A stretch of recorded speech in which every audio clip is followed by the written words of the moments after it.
Assalamualaikum warahmatullahi wabarakatuh. Alhamdulillah, assalatu wassalamu ala sayyidina Rasulillah wa ala alihi wassahabah wa wala wa ba'dah. Amma ba'd. Qala Allah Ta'ala fil Qur'anil Karim, a'udzu billahi minasy syaithanir rajim. Bismillahirrahmanirrahim. Wal 'ashr. Innal insana lafi khusrin illa alladhina amanu wa 'amilus solihat wa tawasaw bil haqq wa tawasaw bis sabr. Amma ba'd.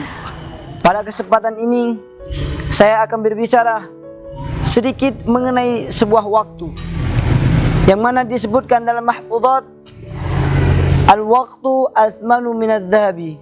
Waktu ini lebih mahal daripada emas. Apa makna yang disebutkan dalam mahfuzat waktu itu lebih mahal daripada emas? Di sini dalam makna mahfuzat ini disebutkan bahwasanya waktu itu lebih penting, waktu itu lebih berharga. Karena di mana ketika kita mempunyai sebuah kesempatan yang mana itu jangan kita lewatkan, maka itu adalah sebuah yang berharga dibanding emas. Berapapun berat dari emas itu, maka tidak akan mampu menandingi sebuah waktu. Dan di dalam hadis lain bahwasanya waktu ini harus kita jaga. Kenapa? Al-waqtu kas-sayf. Waktu itu ibarat pedang. Fa in lam taqta'hu qata'aka. Kalau kita tidak bisa mengendalikannya, maka pedang itu akan memenggal kepala kita. Maka dari sana kita harus memanfaatkan waktu. Kita harus menjaga waktu, karena waktu ini sangat berharga untuk kita. Terlebih-lebih lagi untuk kita para pemuda yang masih diberikan Allah kesempatan untuk belajar banyak, untuk diberi kesempatan untuk belajar pengalaman, untuk mencari pengalaman yang banyak. Karena masa muda ini penting. Masa muda ini adalah masa yang dimana disebutkan di dalam ucapan seorang ulama besar, yaitu Al-Imam Syafi'i. Disebutkan, man lam yadhuq dhullat ta'allumi sa'atan tajarra'a dhullal jahli tula hayatihi, wa man fatahu at-ta'lim waqta syababi fakabbir alaihi arba'an liwafatihi. Hayatul fata wallahi bil ilm wat tuqa idza lam yakuna la'tibara lidatihi. Seorang ulama besar yaitu Imam Syafi'i menyebutkan, jika kita para pemuda tidak memanfaatkan waktu kita, masa muda kita untuk belajar, maka nanti dikhawatirkan kita akan merasakan kebodohan sepanjang hidup kita. Maka dari sini marilah kita para pemuda untuk terus meningkatkan ilmu kita, untuk terus belajar, menambah bekal kita, menambah pengalaman kita, agar nanti kita tidak akan merasakan kebodohan selama panjang umur hidup kita ini. Wa man fatahu at-ta'lim waqta syababi. Apabila lewat masa muda kita dengan tanpa ilmu, dengan tanpa pengalaman, dengan tanpa bekal yang kita dapat untuk kita menghadapi nanti masa kita setelah kita melewati masa muda kita, maka disebutkan fakabbir alaihi arba'an takbiran. Maka kita akan bertakbir kepada dia, pemuda yang tadi yang tidak ada bekal, yang semasa mudanya tidak menuntut ilmu, semasa muda yang menghabiskan waktu-waktunya untuk terus bersantai-santai, terus membuang waktunya, maka bertakbirlah kepadanya 4 kali sebagaimana kita mensolatkan seorang jenazah yang sudah wafat. Maka orang yang menghabiskan masa mudanya tanpa berilmu, tanpa menghabiskan untuk menuntut ilmu, belajar, maka ibarat ia adalah seorang yang meninggal. Maka kita bertakbir kepadanya 4 kali. Hayatul fatah wallahi bil ilm wat tuqa. Sungguh, sumpah demi Allah, seorang Imam Syafi'i bersumpah atas nama Allah, kita para pemuda ini 2 yang menjadi harga nilai daripada diri kita. Yang pertama yaitu al-ilm. Hayatul fatah wallahi bil ilm.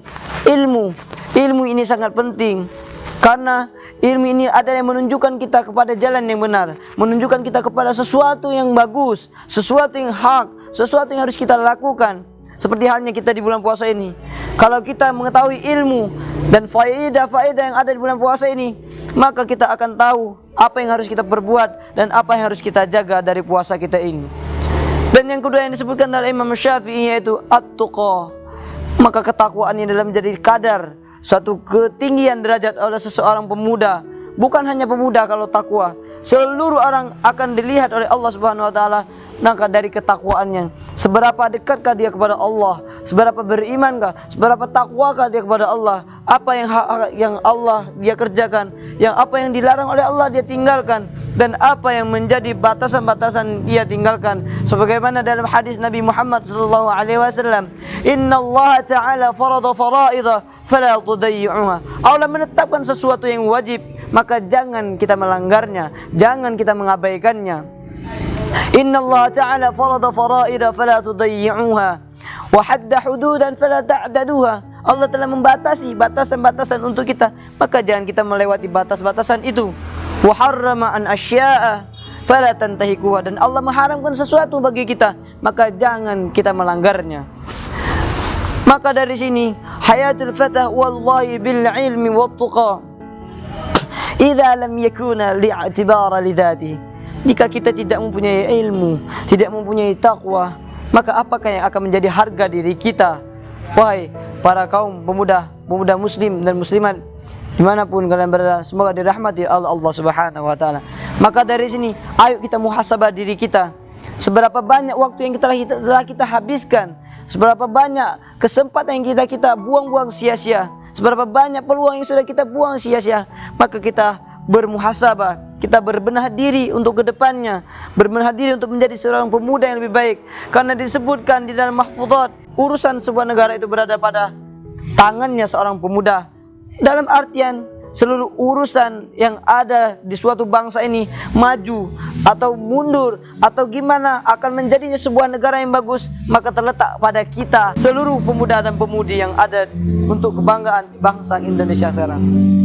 Maka dari sini marilah kita isi waktu-waktu kosong kita bukan untuk nongkrong-nongkrong, waktu sepi kita bukan untuk happy-happy. Maka kita isi waktu kosong kita dengan belajar, dengan menuntut ilmu untuk mencari bekal.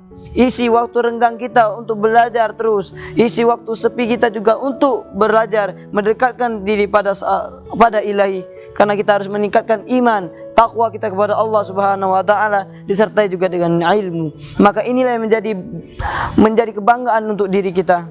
Maka seorang guru berkata kepada kami, 4 yang harus kalian bawa kemanapun, yang harus kalian berkaca, harus kalian pegang. Yang pertama, nasab.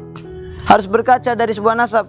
Kita ini merupakan keturunan dari keluarga apakah kita? Apakah kita keturunan dari orang-orang yang sukses? Apakah orang tua kita seorang presiden? Apakah orang tua kita seorang pemerintah? Apakah seorang kita orang yang tersohor? Maka dari sini kita berkaca apa yang menjadi nilai diri kita. Tapi sejatinya pemuda itu adalah ia yang berkata, inilah saya dengan ilmu, dengan adab, dengan takwa. Bukannya ia yang berkata, inilah bapak saya seorang pemerintah, inilah bapak saya seorang pengusaha yang sukses. Bukan, itu bukanlah dikatakan seorang pemuda yang sejati. Maka yang kedua setelah nasab, apa yang disebutkan oleh guru yang bernama Kiai Haji Muhammad Atiq Fahmi Al-Hadi LCMAG. Yang kedua yaitu fisik. Fisik apakah yang dari tubuh kita yang ingin kita banggakan? Apakah kita mempunyai suara yang bagus? Lantas kalau kita mempunyai suara yang bagus, pasti kita akan merasakan bosan dengan suara yang kita miliki. Contoh saja di saat kita sedih, apakah kita akan menghibur dengan suara kita sendiri? Pastinya kita butuh orang-orang yang dekat kita untuk menghibur kita, menghibur dengan suara-suara mereka, menghibur dengan cara-cara mereka untuk menghibur kita. Maka janganlah bangga kalau mempunyai suara bagus, janganlah bangga mempunyai rupa yang bagus, rupa yang ganteng, karena itu bukan menjadi sosok, bukan menjadi sebuah penilaian orang terhadap diri kita para pemuda. Dan yang selanjutnya yaitu al-ilmu. Maka disebutkan di sini kita harus bangga dengan ilmu yang kita miliki. Maka dari sini para pemuda harus terus menuntut ilmu, memperbanyak ilmu bekal-bekalnya untuk pengalaman-pengalamannya untuk menghadapi sebenarnya hakikatnya hidup. Maka dari sini ilmu ini adalah sesuatu yang penting. Dan tidak lupa yang selanjutnya yang keempat yaitu al-adab. Al-adab faqal ilm. Adab ini di atas dari ilmu. Tidak apa-apa kalau kita tidak mempunyai ilmu, tapi janganlah kita menjadi seorang yang tidak beradab. Maka adab ini sesuatu yang penting dalam diri kita. Karena dimanapun kita berada, kalau kita punya adab, maka kita akan punya harga diri, maka kita akan dihargai oleh orang lain. Maka jagalah ilmu dan adab.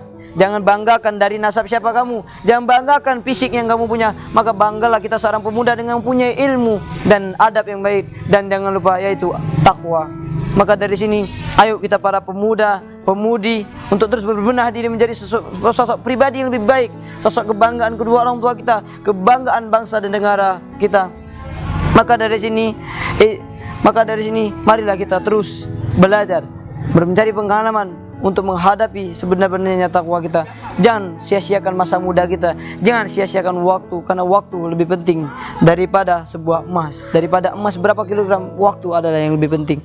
Maka yang terakhir, pesan saya, sebuah kesuksesan diraih dengan dua hal, dengan sebuah kesungguhan ditambah dengan sebuah kesempatan atau waktu yang kita miliki, jangan kita sia-siakan. Maka ketika kesungguhan berpadu dengan sebuah kesempatan, waktu yang mahal, kesempatan, peluang yang kita punya, maka kita manfaatkan, maka akan lahirnya sebuah kesuksesan. Maka dari sini akan terwujudnya sebuah cita-cita kita, wahai para pemuda-pemudi. Maka dari sini bersungguh-sungguhlah. Ketika kita nanti mendapatkan sebuah kesempatan, maka kita sudah punya bekal. Maka kita akan menemukan yang namanya apa yang telah kita cita-citakan, yaitu menjadi seseorang yang pemuda yang sukses. Maka dari sini, ayo manfaatkan masa muda kita. Jangan untuk berleha-leha, jangan untuk membuang waktu-waktu kita. Itulah sesuatu hal yang bisa saya sampaikan mengenai masa-masa muda kita. Maka dari sini, apabila ada kata-kata saya yang salah, saya mohon maaf. Kepada Allah saya mohon ampun. Kebenaran datang dari Allah Subhanahu wa taala, kesalahan datang dari diri saya pribadi. Saya akhiri, wallahu muwaffiq ila aqwamit thariq. Wassalamualaikum warahmatullahi wabarakatuh.